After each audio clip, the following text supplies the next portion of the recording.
Dokumento ang bitbit ng ombudsman sa Sandigan Bayan para kasuhan si dating Senador Bong Revilla. Pinasura ng korte sa Maynila ang kasong murder laban kay former Congressman Arnie Teves. Matapos pagbigyan ng... At eto na nga mga kababayan, mga tunay na kawatan, ginawang testigo para magturo, ilisang usapan para pagtakpan ang tunay na mastermind. Oh shit!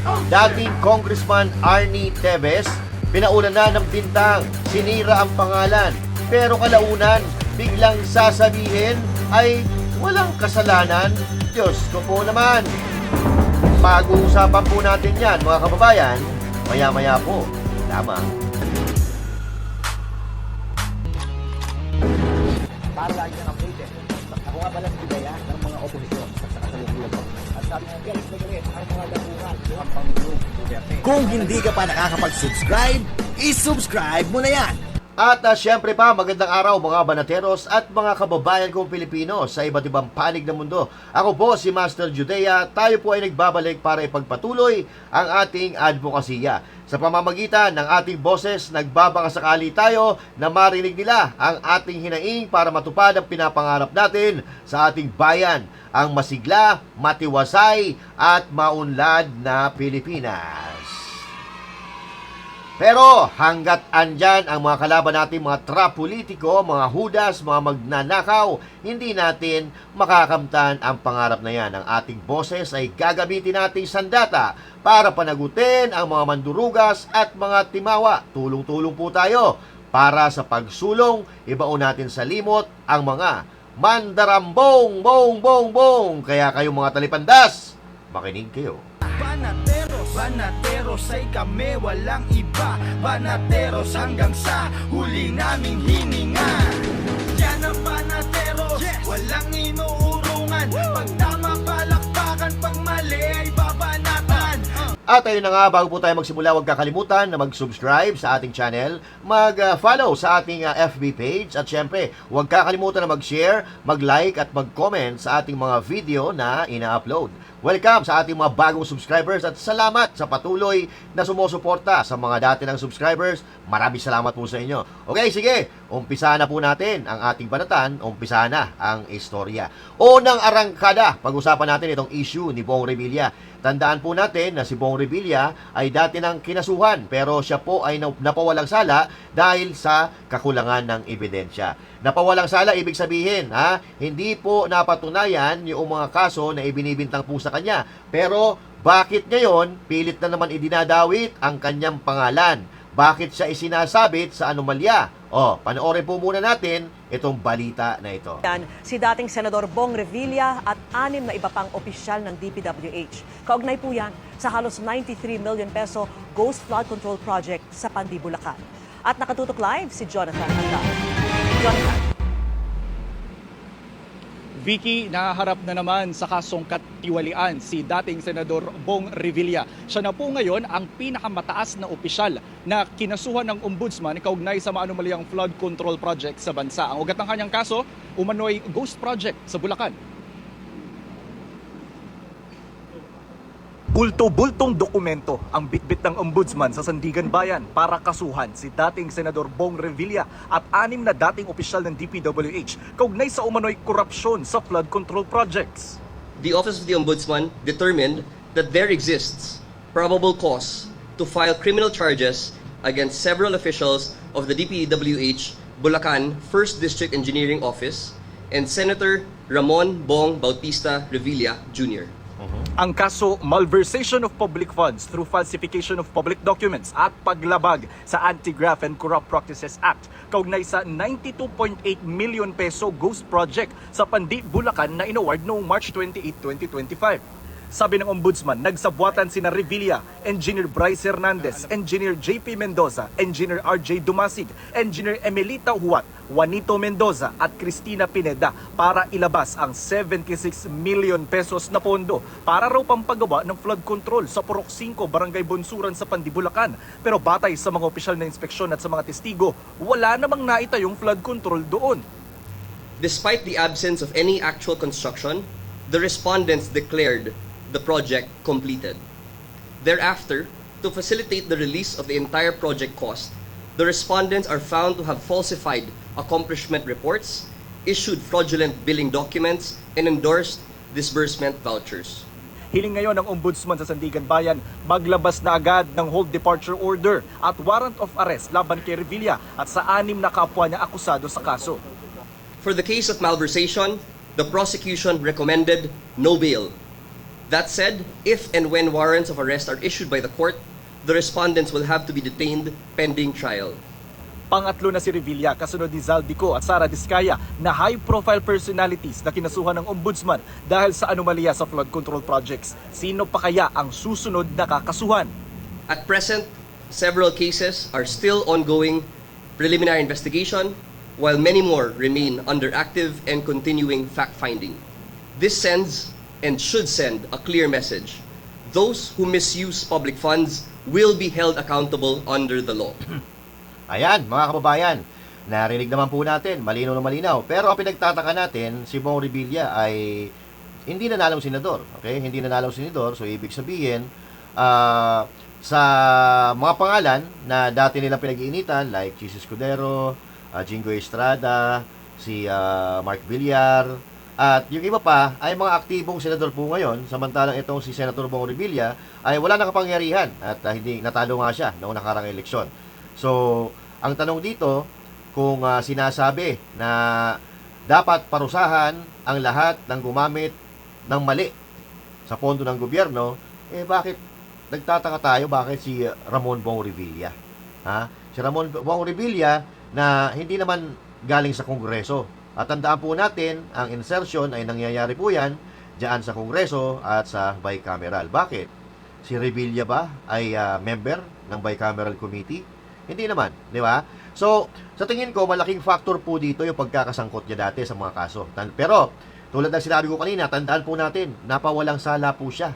Oo. Ibig pong sabihin, hindi napatunayan na tama yung mga bintang sa kanya. So, naabsuelto po siya. Ang ibig kong pong sabihin, ginagamit si Senator Bong Revilla dahil may history siya ng katiwalian, pero uulitin ko, hindi po napatunayan, naabsuelto, at napawalang sala. Sa madaling salita, madali po nila mapapaniwala ang mga tao na sangkot si Senator Bong Revilla dahil may history. Again, uulitin ko, absuelto po si Senator Revilla doon sa unang ikinaso sa kanya. Nilinis po.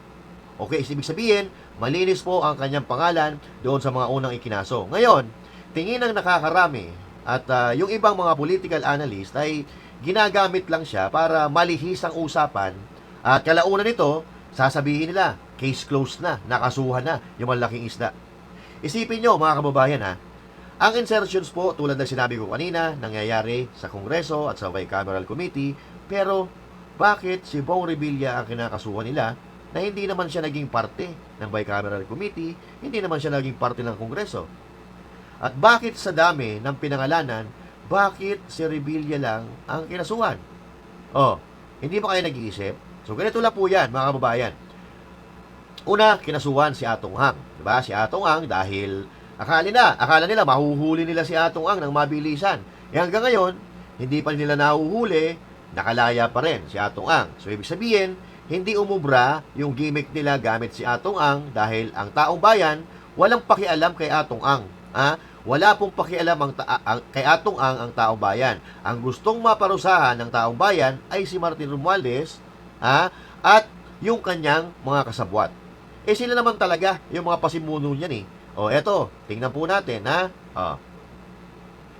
yan, okay? Ano po, sabi ni Clabano kanina, lahat daw ng personalidad na mali ang paggamit ng pondo ay dapat kakasuhan. Bakit yung hayop na Romualdez na yan? Bakit pag-alagala pa rin yan? Ano sabi dito? Sa artikulo na ito.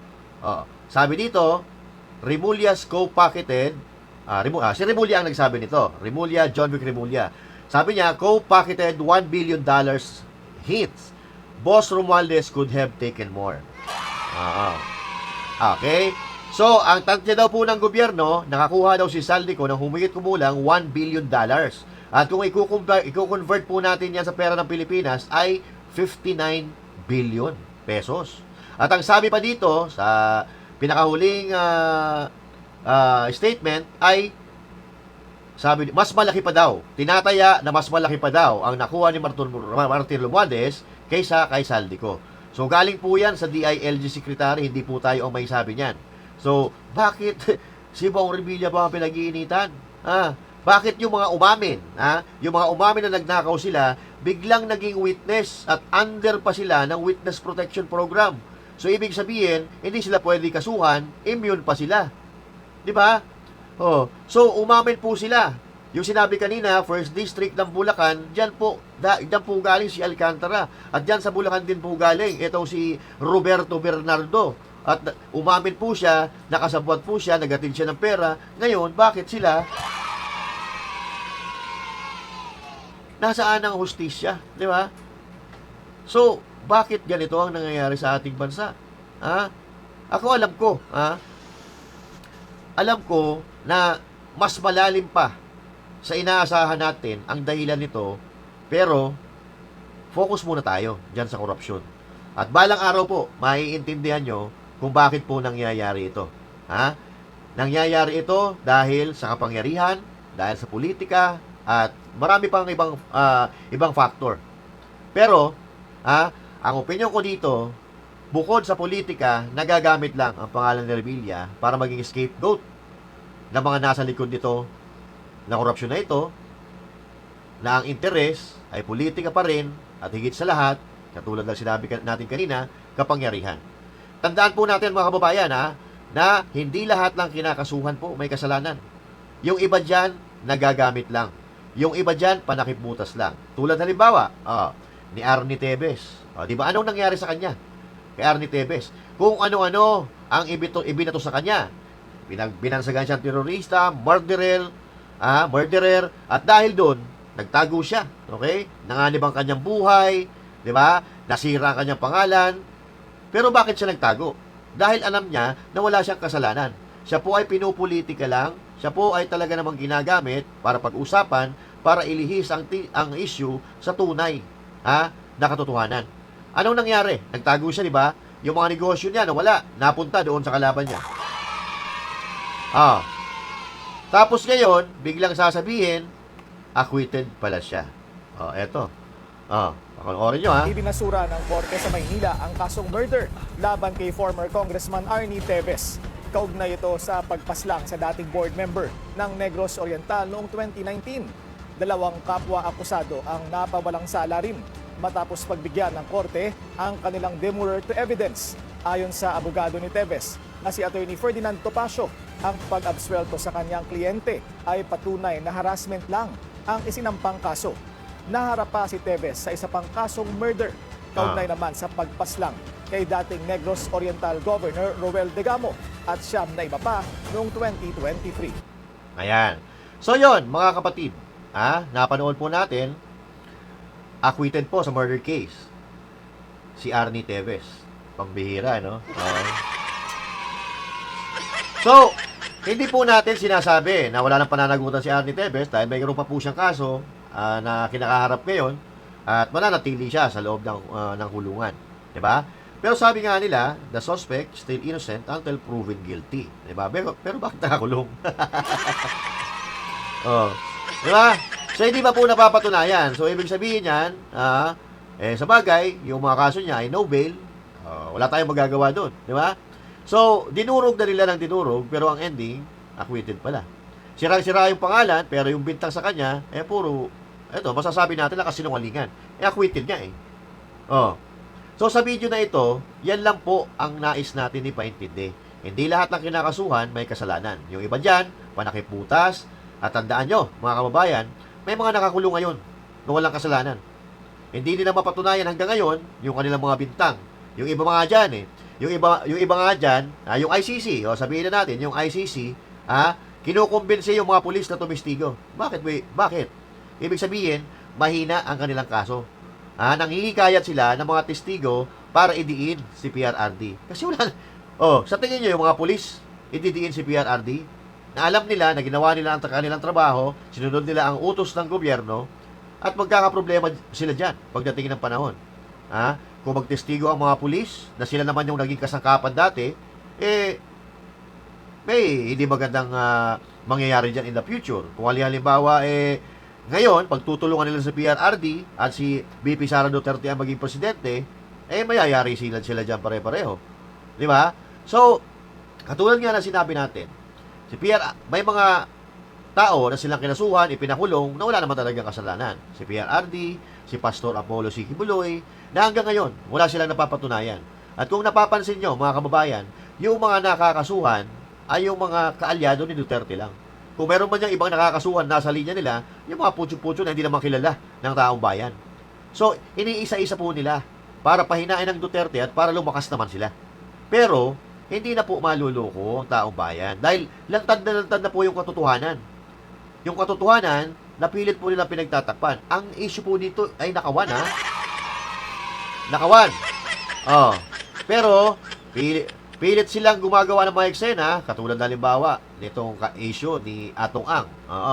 At maya-maya dyan, baka mamaya, babalik yan. Bato de la Rosa na naman. At tapos mamaya dyan, babalik yan sa ibang politiko na naman. Kasi pagka hindi umuubra yung kanilang taktika, abay talagang gumagawa sila ng mga, may mga contingency plan sila, o may mga ibang hakbang sila na talagang siguro, nakaplano na. So, ngayon nga, mga kababayan, ito ang siste. Yung mga umamin na ginawa nilang testigo. So, ang sabi ng ombudsman at ang sabi, kaya kinasuhan si Revilla dahil may mga bahagi daw ng pondo na nawala. Nasaan yung natira? Saan napunta? Diba? Ghost project po yan. Buo ang binayad pero walang naitayo. Pero may nagbulsa. Bakit yung mga engineer? Yung mga engineer na may hawak ng proyekto, biglang naging inosente na ngayon. At lumalabas na mga bayani pa po sila dahil state witness na. So anong kalokohan po ito? So ulitin ko, ang insertions po nangyayari sa Kongreso, sa BICAM, pero bakit si Revilla po kinasuhan? So, ikulong nyo yung mastermind dahil yun po ang gusto ng taong bayan. Huwag nyo lokohin. Kung may gusto makayong lokohin nyo lang yung mga liyan lang yung panot. Di ba? Di ba?